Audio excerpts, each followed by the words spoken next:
अस्सलाम वालेकुम नाजरीन, नुक्ता में खुश आमदीद। नाजरीन, किसी भी रियासत के क़याम में जहाँ रियासत के सरदार का बहादुर, दानिशमंद और इंसाफ पसंद होना लाजमी होता है, वहीं उसे कुछ ऐसे बहादुर निडर जंगजुओं की भी जरूरत पेश आती है जिनकी मदद से वो अपनी रियासत की बुनियाद रखने में कामयाब हो सके। ये बहादुर जंगजू हर वक्त अपने सरदार और रियासत की बका के लिए अपनी जान का नजराना पेश करने से भी नहीं कतराते। इन बहादुर जंगजुओं की अपनी कोई जिंदगी नहीं होती, ना ही कोई ख्वाहिशात होती हैं। ये सिर्फ अपने सरदार के एक इशारे पर अपनी जान की परवाह किए बगैर मैदाने जंग में कूद पड़ते हैं। नाज़रीन, एक मुसलमान होने के नाते हमारे अंदर शहादत का जज्बा और इस्लाम की बका की खातिर लड़ने का शौक पाया जाता है। इस्लामी तारीख में कुछ ऐसे बहादुर जंगजू भी गुजरे हैं जो कि अभी अपनी नो उम्री को भी नहीं पहुंचे थे कि इससे पहले ही वो मैदाने जंग में शहीद हो गए। आज हम एक ऐसे ही बहादुर बेखौफ सिपाही का जिक्र करेंगे जिसने छोटी सी उम्र में ही जंगों में हिस्सा लेने का फैसला किया। ये बहादुर जंगजू ऑटोमन एम्पायर के बानी उस्मान गाजी का भतीजा था, जिसका नाम बायोजा था। आज हम आपको बताएंगे इस बहादुर सिपाही के बारे में कि ये किसका बेटा था और इसका उस्मानी तारीख में क्या किरदार रहा, सल्तनत उस्मानिया में इस किरदार की क्या अहमियत थी और इसकी शहादत कैसे हुई। ये सब सवालों के जवाबात और इससे जुड़ी मजीद मालूमात जानने के लिए इस वीडियो को आखिर तक जरूर देखें। नाज़रीन, कोरोश उस्मान तुर्की का बहुत मशहूर ड्रामा साबित हुआ है। ये ड्रामा अपने एक्शन और दिलचस्प कहानी की बदौलत मकबूल हो रहा है और इसके देखने वालों में रोज बरोज इजाफा भी होता जा रहा है। कोरोश देखने वाले इस बहादुर के नाम से बखूबी वाकिफ होंगे क्योंकि कोरोश में इस किरदार की एंट्री हो गई है। बायोजा अर्तगरुल गाजी के दूसरे बेटे, जिनका नाम सारोबातो साउची था, उसकी औलाद में से हैं। तारीख में साउची की शादी कोतलो मलिक से हुई, जिनसे उनके 2 बेटे और 1 बेटी पैदा हुई। बायोजा उसका बड़ा बेटा था। बायोजा 1268 में दुमानिक में पैदा हुए। तारीख में बताया जाता है कि साउची वे बहुत काबिल और ज़हीन शख्स थे। उनका ज्यादातर वक्त इल्म हासिल करने में ही सर्फ हुआ। इसी तरह साउची बे ने अपने बच्चों को भी तालीम दिलाने पर तवज्जो दी। बायोजा भी अपने वालिद की तरह ज़हीन तालिबे इल्म था, लेकिन इसके साथ साथ वो एक जंगजू भी था। वो दिन की रोशनी में किताबें पढ़ता और रात के उजाले में हथियार उठाता, क्योंकि बायोजा एक सिपाही बनना चाहता था। खास तौर पर अपने चचा उस्मान गाजी की तरह बनना चाहता था। बायोजा सिर्फ 16 बरस के थे जब उन्होंने अपने वालिदैन से कहा कि उन्हें जंगों में हिस्सा लेने की इजाजत दी जाए। इस पर साउची बे ने उससे कहा कि तुम अभी बहुत छोटे हो, लेकिन इस बहादुर जंगजू का खून एक तेज अलाव की तरह जल रहा था। वो उस्मान गाजी के साथ जंगों में हिस्सा लेने के लिए इस कदर बेताब थे कि अक्सर औकात वो कबीले में तीर अंदाजी करके अपना दिल बहलाते।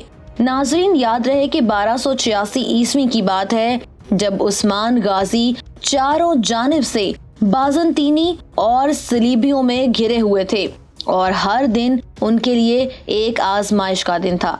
एनागोल की फतह से पहले तक इस तमाम खित्ते पर बाज़ंतीनियों की हुकूमत थी और सल्जोक हुकूमत के सुल्तान अलाउद्दीन कैकोबाद ने अर्तगरुल गाजी को सौगौत और उसके इर्द गिर्द का इलाका दिया। अर्तगरुल गाजी ने अपनी दानिशमंदी और अकल से आस पास के यूनानी जागीरदारों के साथ अपने ताल्लुकात अच्छे बनाए हुए थे। इसी वजह से उन्होंने अपने कबीले को मुआशी तौर पर खुशहाल भी बनाया था। अर्तगरुल गाजी की वफात के बाद सरदारी उस्मान गाजी के हिस्से आई और उस्मान गाजी को बाज़ंतीनियों के साथ लड़वाने वाला एनागोल का गवर्नर आया निकोला था।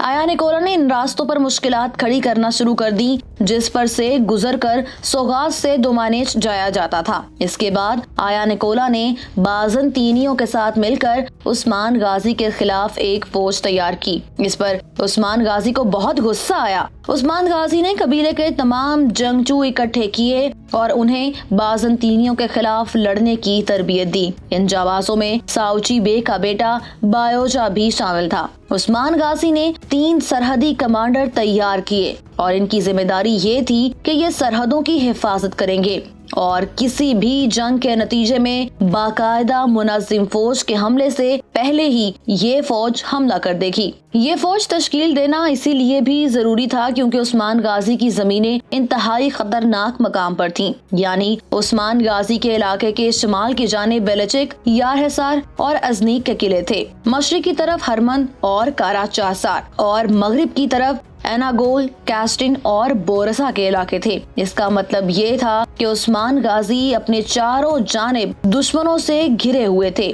ایک دن آیا نکولا کو مخبروں نے خبر دی کہ عثمان غازی اپنے جانبازوں کے ساتھ اینجلا کوما نامی ایک علاقے پر حملہ کرنے جا رہے ہیں۔ آیا نکولا نے عثمان غازی کو قتل کرنے کا منصوبہ بنایا اور ان کے راستے میں آرمینیا کے مقام پر گھات لگا کر بیٹھ گیا۔ دوسری جانب عثمان غازی اپنے 70 سپاہیوں کے ساتھ اس حملے کے لیے نکل رہے تھے۔ اس فوج میں بایوجا بھی شامل تھے، جن کو عثمان غازی ساتھ تو لے کر نہیں جانا چاہتے تھے، البتہ بایوجا کے پرزور اصرار کے بعد عثمان غازی نے اسے اپنے ساتھ آنے دیا۔ ناظرین کو ایک بار یہ بات پھر سے یاد دلاتے چلیں کہ اس وقت اس بہادر سپاہی کی عمر صرف 16 برس تھی۔ اس کا عالم اسلام کے لیے لڑنے کا جذبہ لاجواب تھا۔ یہ واقعہ 1284 عیسوی کا ہے۔ عثمان غازی موسم بہار میں 70 جانبازوں کی فوج کے ساتھ اینجلا کوما کی طرف نکلے، جہاں ایناگول کا گورنر آیا نکولا بازنطینیوں کی فوج کے ساتھ راستے میں گھات لگا کر بیٹھا تھا۔ عثمان غازی کی فوج بازنطینی فوج کے مقابلے میں کچھ بھی نہیں تھی، جس کے نتیجے میں عثمان غازی کو اس جنگ میں شکست کا سامنا کرنا پڑا۔ اسی جنگ کے دوران عثمان غازی کا بھتیجا بایوجا بازنطینی فوج کے ساتھ بہادری سے لڑتا لڑتا شہید ہو گیا۔ بایوجا دراصل عثمان غازی کی حفاظت کرتے ہوئے شہید ہوئے۔ بازنطینی فوج نے عثمان غازی پر تیر چلایا، جس پر بایوجا عثمان غازی کے سامنے آ گئے اور وہ تیر بایوجا کو جا لگا۔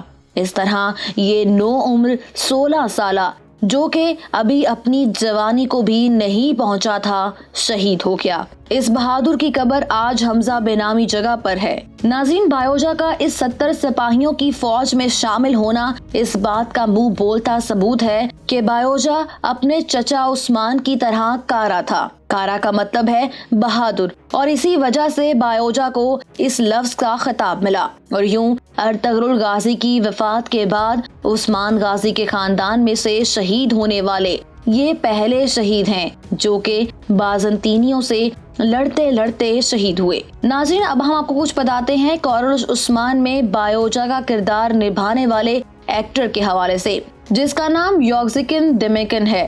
یوگزن 13 اکتوبر 1988 کو استنبول میں پیدا ہوئے۔ یہ ترکی کے مشہور ایکٹر ہیں۔ ان کے انسٹاگرام پر 34,000 فالوورز ہیں۔ یہ کورولوس عثمان سے پہلے بھی بہت سے فلموں اور ڈراموں میں اپنی اداکاری کے جوہر دکھا چکے ہیں۔